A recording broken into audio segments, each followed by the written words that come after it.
Hey folks, with us today, Joao, founder of Veertly and Padely and Tiger. Tons of entrepreneurial experience here, so super happy to have you on. Hello, Nicholas. Thank you for welcoming me. It's a pleasure.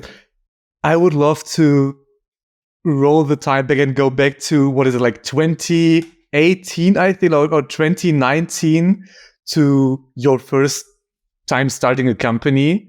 So how did you initially get into being a founder? Yeah, exactly. Yeah, I think since my early age, I was always wanting to build things. Even when I was at high school, I was starting creating servers of gaming, playing with friends and trying to sell that. So I think this comes from a long time. But when after university, I decided, no, let's go to the corporate world and normal job because I don't have experience. So I'm not going to enter into entrepreneurial world right away. Then came to Switzerland. I did my studies all in Portugal. I lived in Portugal until finished the studies. And I came to Switzerland, start working here. And in one of the companies, I was transferred to the US. And there, I think that's where everything really started because the mindset over there is completely different. I attended some hackathons. I was in some around with the community over there. So I think this willingness of creating things started really there in 2018. And that's why I started this Tiger Market, was a ticketing platform on the blockchain. We did just one big event over there, but then it didn't continue. Then I continued trying to build projects on the side, but still working full time. And then in 2019, also after attending an hackathon, I found Alex. I met Alex on an hackathon, and we decided to continue the project that we started, which was Padely, that you briefly mentioned. And it was already here in Switzerland when I came back to Switzerland. And there we were accepted into an incubation program, CV Labs. So we were, okay, let's really try to do that. But I was still working on the side. And while trying to do this project, I was having different ideas and trying to build prototypes. And that's in September 2018, I started a prototype of creating a kind of a virtual meetup platform because I like to go to meetups, but I don't like to live in the city centers. So that's one of the reasons I said, well, why not try to create a platform for people to gather and network with each other remotely? But this was before pandemic, so no one would have accepted back then. But I had a prototype, so that started. That was already something there. And with the pandemic, we decided let's try really to focus on that. We discarded the other project on the blockchain, which was Padely. And me and Alex, we started not completely full time back then, but very strongly on Veertly. And I think everything started end of 2019, beginning of 2020. And then tell us what Veertly was or still is basically, and what problem it solved. So Veertly started as a virtual meetup platform, but with the pandemic, with all the boom of virtual events, we start tailoring the platform for virtual events.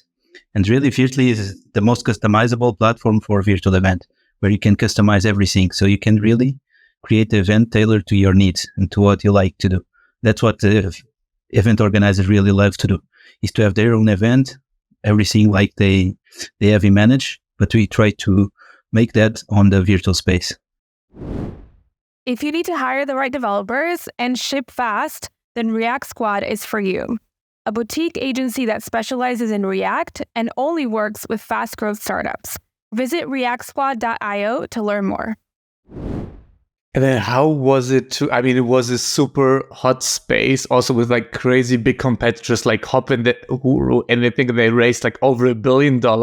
So how did it feel to have those winds blowing in your sails and pushing you while still, I think initially you bootstrapped and then after that you raised 2 million? Tell us a bit about that story, how that craziness felt as the operator of it.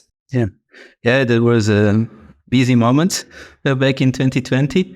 Especially in the beginning, we had the prototype, but it was not fully working. So we started really to make it work. And around maybe June 2020, we starting to have real events with people. So before we started to try prototypes and try to gather some new events and some people joining the platform and stabilizing it. But from the summer, we started to really have real events. And that was quite busy, with the special because people, once they come to the platform, they also want to, or they like the platform and they suggest the platform to their friends or as anyone else organizing events. And everybody was organizing everything virtually. So it was the perfect timing. But the competition was also getting bigger and bigger. And as you mentioned, Opin was a great example of that. So they also had a very strong marketing push, and everybody knew about them. So that also helps. And on that side, it was really easy and it was tough on the competition side, but there was also a lot of space for a lot of players. So that also helped us grow and help us find our own niche and where we could excel. And because of that demand, we also start tailoring the platform to every customer that was coming to us. Because in the beginning, we were not thinking to make the most customizable platform, but everybody that was coming was asking a few different configurations. And I would like to change the color there. I want to change the font there, change this and that, make this setting.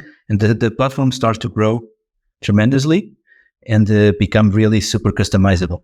And then we also had some customers or some people, but I want to have this on my own domain, for example. And then we created a kind of a white label instance. So we created an instance of our platform just for them.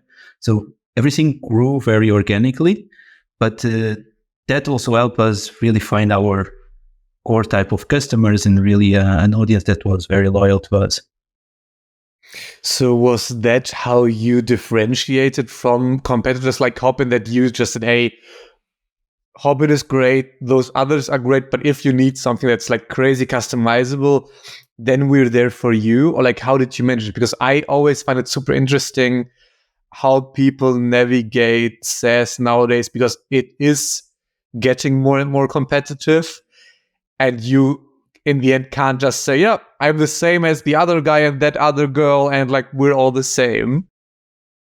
That's definitely true. And though it's a big challenge that you need to differentiate from the others. And we try to differentiate on that customizability of the platform, that you can really do anything that you want on the platform.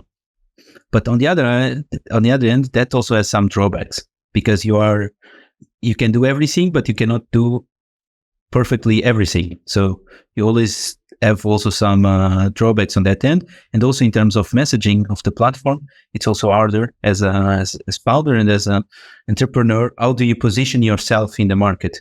Because you cannot say that you can do everything. It's people will suspect it's really hard to really make everything. So that was a challenge that we had. Despite being able to do and to have this USP as being super customizable, this also was a drawback for us on the marketing side and on the positioning as well. How did you tackle that marketing and positioning problem? Yeah, so it was curious. We also, after raising our funding round, we tried to tackle that with more attention and really focus on that end. And we started to analyze all the type of events that we had on Veertly. And because it was so customizable, we didn't have a clear type of events that people were organizing on our platform. It was going from webinars to networking events, team building events, big conferences, internal all teams meetings. So all different type of use cases were possible with Veertly. So we try to analyze all of them and see which one we can do better, where we are best positioned to perform. And we found that team building was a real differentiator on our platform, because we could integrate with many different applications, embedding the iframes. So we could have games, we could have different types of engagement applications. There were quite some companies organizing team building activities. So we decided to focus on that niche, really try to really find a way for remote teams to connect with each other. And by evolving this idea, we decided to create a different product, which was Gomada. So in 2022, beginning of 2022, we started to build this new product, which was Gomada. It was really to focus on creating or making teams that are working remotely, that they can be connected with each other. and stay connected. Why did you make the decision to start a fully new product? Because like, I think I would say like common wisdom would say, don't do that. So like, how did you make the decision? And now we're in 2024. So looking back, do you think it was the right call to build a second product? Yeah, looking back is easier to analyze now. That's definitely true.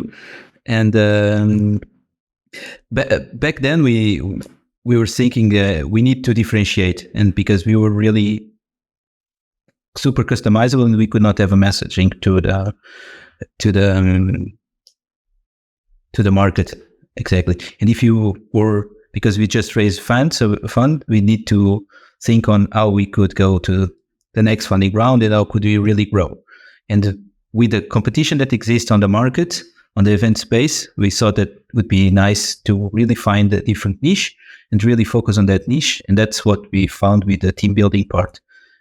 Back then, we thought either we build on top of Veertly and start working on top of Veertly, or we start a new product on the side. And we decided to build a product on the side. If I would go back, maybe I would do that slightly different and really do more in an iterative way, build on top of Veertly, go try more connect with the potential new customers, build that on top of Veertly, because we could do a lot of things. Even if they were not super tailored to these type of activities, we could still do that and see what works and what doesn't. And then only afterwards build a new product if it would have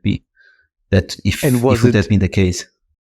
But it was the same company, so the same legal entity, same team, exactly. But just a different product. So how big was the team back then, and how did you split the team? Because I guess you didn't shut down Veertly and fully pivoted, but you ran both in parallel, right? Correct. Yeah, Veertly was stable and was running. There were some new features coming now and then, but there was not a lot that we really need to really super focus.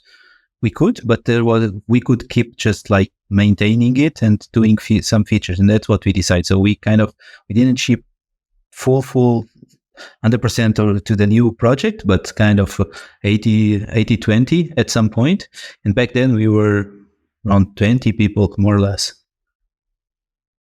And then of those 20, so basically on the engineering side, most everyone went over to the new product, and on the non-engineering side, on the customer support, there were also, that's the part of the team that was staying more on Veertly, because the event industry is very heavy on customer support. So we kept doing customer support and connecting with our existing customers. But also some parts of this team were also with a new product and trying to understand the teams and what would be the new functionalities that we need to develop to understand. We also, on the new product, we were very heavy on content for the activities, the team building activities. So that's also what it was really a very big shift inside the company, but we still kept Veertly very active and going, and that was definitely a very good decision to not kill Veertly, for sure, because it was working and we had customers, so there was no sense at all to shut it down. Yeah. But we were trying it. It was a bet on this industry. I feel that the teams were not ready yet. There was also all this Zoom fatigue that teams, even if they are remote and they don't connect with each other, it's still, they were not super open to these new activities. So I think we have a very good product, but might not be on the right time. Makes sense. And then you ended up exiting Veertly. So did you exit the other product as well? Or do you still keep it right now? So the other product we eventually shut down, and we didn't find a party that was interested on the terms that we wanted, so we decided to just shut it down. Maybe the right time might come in the future. We never know. But we shut down this product, and it's not working anymore. On the Veertly side, we did then start thinking what could be the future for Veertly, because at some point we saw that we could not get into product market fit with Gomada, and we decided to think what can we do, and we decided to shift back to Veertly and really try to make it profitable and try to to sell to one of the existing customers that we have. Yeah. And then, because we were feeling that it was harder for us to grow, because especially we didn't have a lot of good connections in the B2B world. And we feel that Veertly could work very well on the B2B space. And we needed a partner that could have bigger footprint and the bigger contacts in the B2B world. Yeah. And then, I mean, most people will never sell a company or sell a product to like, in terms of like an acquisition. So what, I mean, obviously there's like tons of NDAs and all of that stuff always involved, but like walk us through the process of selling. Did someone approach you? Did you look for buyers? Like for someone who's in that position or thinking about that, like what can you share about the process to make it a bit more transparent for everyone on that, how that actually works? Yeah, sure. With pleasure. When we were working on Gomada still, we need to think and strategically how should we evolve Veertly as a company. So we decided that we could have two different options. Either we go more for a profitability, because we were not getting to the margins of growing that would allow us to raise a second funding round. So we need to think what would be the strategy that we could go. We could go either more for a profitability mode and try to leverage the Veertly platform for that, or we could try also to see if we can have an acquisition of the platform and have a partner that could really grow it more on their own because of their different network and the different providers. And then we try to build the two tracks in parallel, because we don't know which one would, if the sale would work or not, and we don't want to just come at the end and now we need to close everything down, because that wouldn't make sense. So we did the two paths in parallel. And when we decide to also approach potential buyers, we decide to go within our customer network, because we have these white label partners. So white label partners, they have their own instance. So that really, they have a very strong connection or relation with us. So that was a perfect place to start our discovery of potential buyers. And that come at the end, Swisscom that purchased the product. It was one of our white label customers. So that was proven to be a very good strategy for us in the beginning to have, despite being a lot of work, to have these white label partners. It was really good strategy to keep them connected with us and potential exit scenario at the end. And then did they, I would guess, they bought it for the technology, or did they buy it for the revenue? Like, what was like the quote unquote the pitch you made to them why they should acquire you? Yeah, they bought essentially because they wanted to keep the technology. They believe that they can grow it further and connect it with their own product. And I think that was one of the biggest arguments to have them buying the platform, to really drive the development of the platform and also integrate with their own product, because it's their core. It's one of their core business as well, is the event industry. So it makes sense for them to have also the technology in-house. Yeah. And then I know that you can't share the price of the exit, but when it's like a technology acquisition, how do you actually find a price? Because I know the usual thing is like 3 to 5x ARR. But I mean, if they buy it for the tech and not for the ARR, how do we even come up with the price? Or is it like, let's just throw a number over there and see what they bring back to us?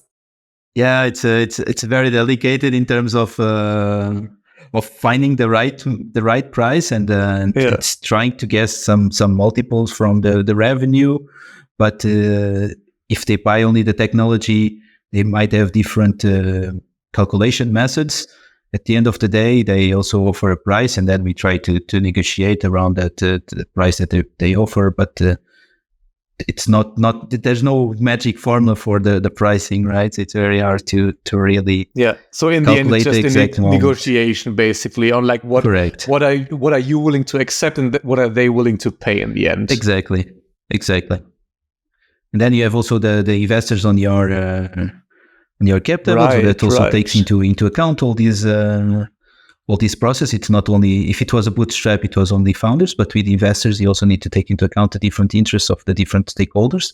And it's at the end of the day is an alignment of the different interests, and luckily everything was aligned, and the project continues on the Swisscom. Did the investor help you in terms of negotiating, or were they like, you handle them and we just sign in the end?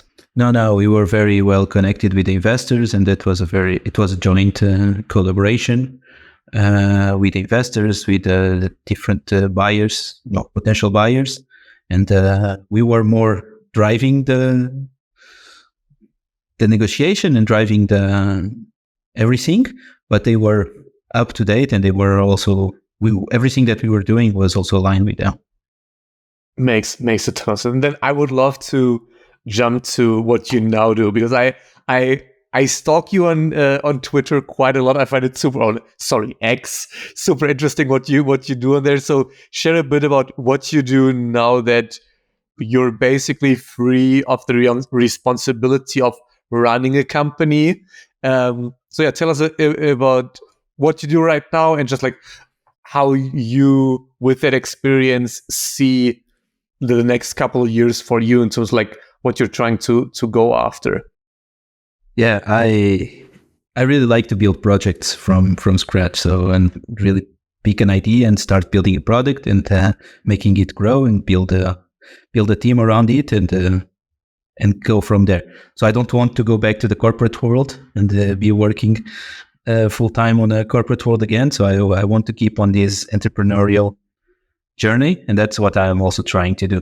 I will still, for several months, keep working with Swisscom to support the platform, to keep developing new features, to work on the transition of knowledge to them, and keeping support. So that really makes me proud and happy, because it's me that I know that the product will not die.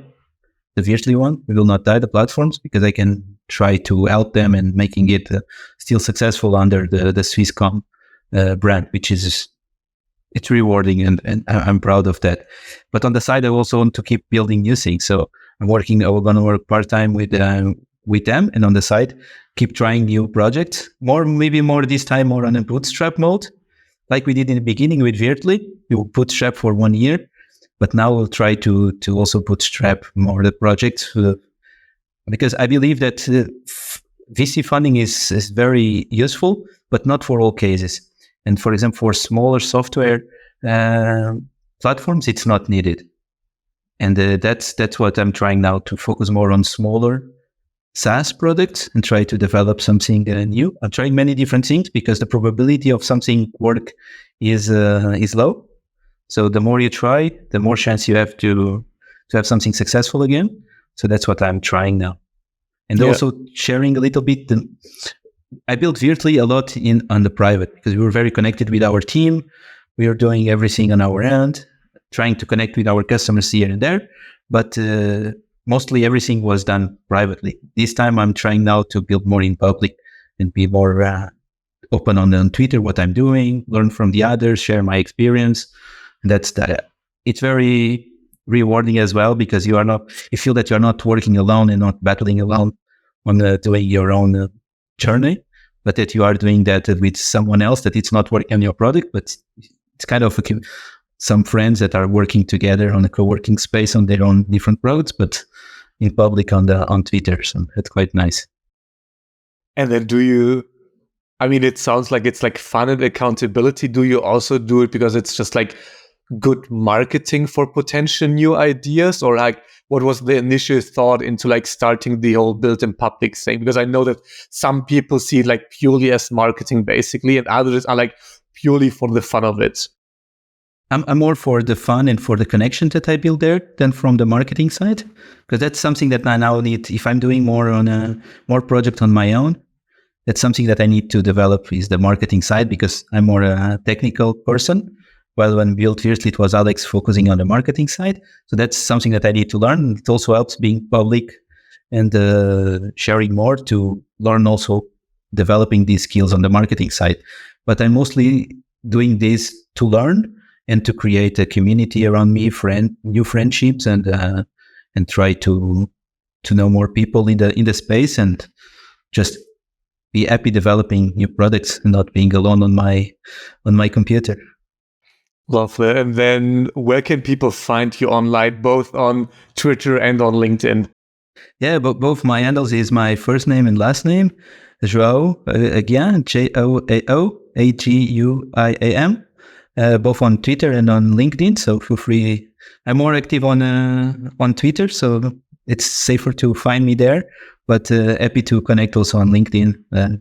Every now and then I also share some posts about my journey there. And we will make sure to link everything up below. Thanks a ton for coming on today. Thanks, Nicholas. It was a pleasure.